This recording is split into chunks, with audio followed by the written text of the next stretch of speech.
Yo guys, what's happening everyone? It's your boy here Abdurrahim. We're back again today with another great amazing tech video. Well, today we're going to talk about the Samsung Galaxy S23, and it's about just to be released on February, but there are some heads up to be known before the release date. Just get speculation to understand or to know what it's going to be throughout February for the Samsung Galaxy event. It's going to be really cool to see the brand new thing from Samsung. As always, we're gonna see how it is and stuff like that.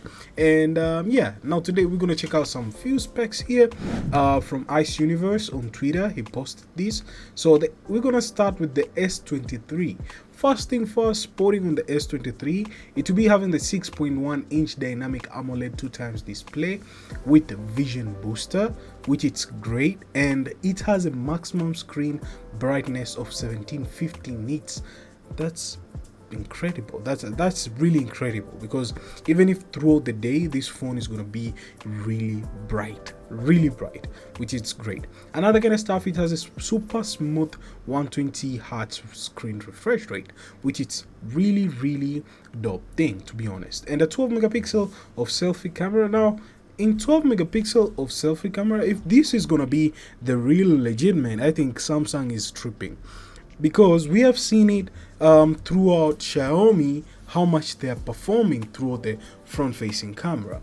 Not only Xiaomi, we have seen it throughout even Google Pixel. The way they perform throughout the front-facing is just something else. But when it comes to Samsung with the 12 megapixel, it will be really insane. It will be really not cool, because to be honest, S23, it's supposed to be having a little bit more features compared to the S22. So I think, and I cross my fingers, it might be 20 megapixels on here, or even they could push it further for the selfie to be performing really great thing, because there are A series which they have more pixel throughout selfie cameras, which it's really great. But for the S series, if they're gonna go with 12 megapixel selfie camera, it's gonna be really a bad thing or a bad move. Another kind of stuff, it has ultra wide angle 12 megapixel with the 50 megapixels with the 10 megapixel telephoto. Now it's really dope thing to be here. And throughout the camera side, I won't talk about it at the rear camera. I find it's just okay with me for the S23. And another kind of stuff, it has 3900 milliampere of battery. Now this, it's not good. At least it could be 4500 milliampere of battery in here, and the S23 Plus could be 5000, and the S23 Ultra, because it's an Ultra, we could toss it a little bit like 6000, even somewhere there, or much bigger than that a bit, to just give it more throughout it. You see, more, because there are good phones which they're gaming phones which they have bigger juice, and it's really incredible. But for this one, it's still minimal, and I find it's just not that much dope. Another kind of stuff, we are having the 8GB of RAM. I believe it's an 8GB of RAM with a 128GB of storage with a 256 with a 512 for the variant of S23. But I cross my fingers for that, because it might be 12GB and 256 and 512. I cross my fingers for that. I believe that it might be a variant for that. And another kind of stuff, we are having the S23 Plus, which it's really incredible. We can see it has much bigger screen, and it's like they're following up throughout Apple the way they came with the iPhone, what is it called, 14 Plus, is it plus 14 plus and stuff like that. It's really annoying.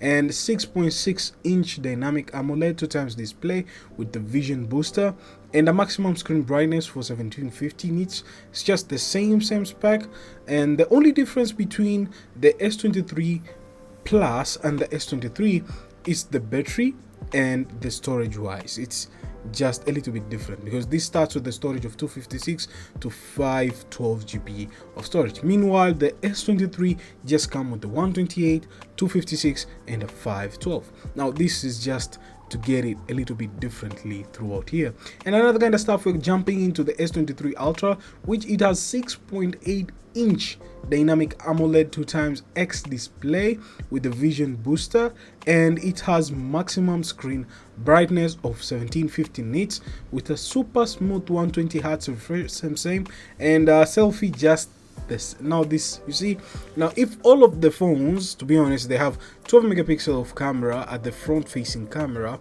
it's quite not bad, but it's bad because if the ultra, this is, we are talking about ultra here, we believe ultra is supposed to be having more features on the selfie side and even capability of having a perfect refined pictures and perfect video to be having through the front facing camera. But if this phone is going to be having the 12 megapixel of front facing camera, this one, it might be, because I was saying this, still it's a speculation, it's not the real info, it's not the everything, I mean, to be honest, and it's just to give you a heads up on how this phone is going to be launched with this specification. So on the selfie camera side, guys, just keep it pending, it's not gonna be the way it is. So jumping out throughout the back camera, yes, probably to be 200 megapixel, I believe that on ultra, and yeah, it's really gonna be a cool thing for 200. We have seen it for Xiaomi 12T and it's just incredible throughout that. I've never tested it yet because I've tested the Xiaomi 11T and it's really incredible when it comes to that kind of imaging, and it's really dope thing. And if you didn't check out that video, I'll leave this card here up so as you can go and check it out. Another kind of stuff, we are having 256 512 GB and a 12 GB, what am I saying, 12 GB of RAM and an 8 GB of RAM, but there's always a but when you're jumping throughout memory side. See, there is 12 GB. I believe right now Samsung is supposed to give us for the S23 Ultra at least 16 GB of RAM to see it more capability, because we have seen it from other devices, they just go in and they give us perfect performance, which is really great. But for this one, I believe they're supposed to do that. And another kind of stuff, it has a built-in stylus. We all know Samsung decided to cancel the Note series and they came in and replaced the Note series with the S series on top of it, which is the Ultra one. But it's quite good, but it's quite annoying at the same time, because the Note series had something in our heart. Let's be honest, not because of our heart. Nah man. So, Note series has its own pace, it has its own standing. The Note series, when we talk about Note, it's made for people who are doing businesses, people who are creatives, people. That phone stayed throughout that peak because Samsung decided to kill it and just to combine everything throughout the S23, or I can say the S22 Ultra, or I can say the Samsung Ultra series lineup. They decided to just squish everything, keep everything together, which is quite not bad, but at the same time, I think Samsung could just stick with the Note aside and even the S series aside. It will be perfect thing. So that's it, guys, about the specification of the day. Just note that, disclaimer, these are not 100% real yet because we are waiting for the fully event, which is going to be rolling out soon on February, and I think we're going to just cover on what they're going to be releasing, guys, so as we can have closely look and close thing to understand this device, because it's going to be a new device, so I won't be having it on my hand, but I'll share my thoughts and how this device is going to be. So that's what's up, guys. On the next video, we're going to talk about the OnePlus 11, and it's going to be a really good device, and I think you already know what I mean. I don't want to bring it right now. Stay tuned for the next video. And another kind of stuff, you're new here, consider subscribing to your homeboy here. I'd really appreciate on that. And last but not least, you already know what I'm saying. Catch you guys on the next one, and peace.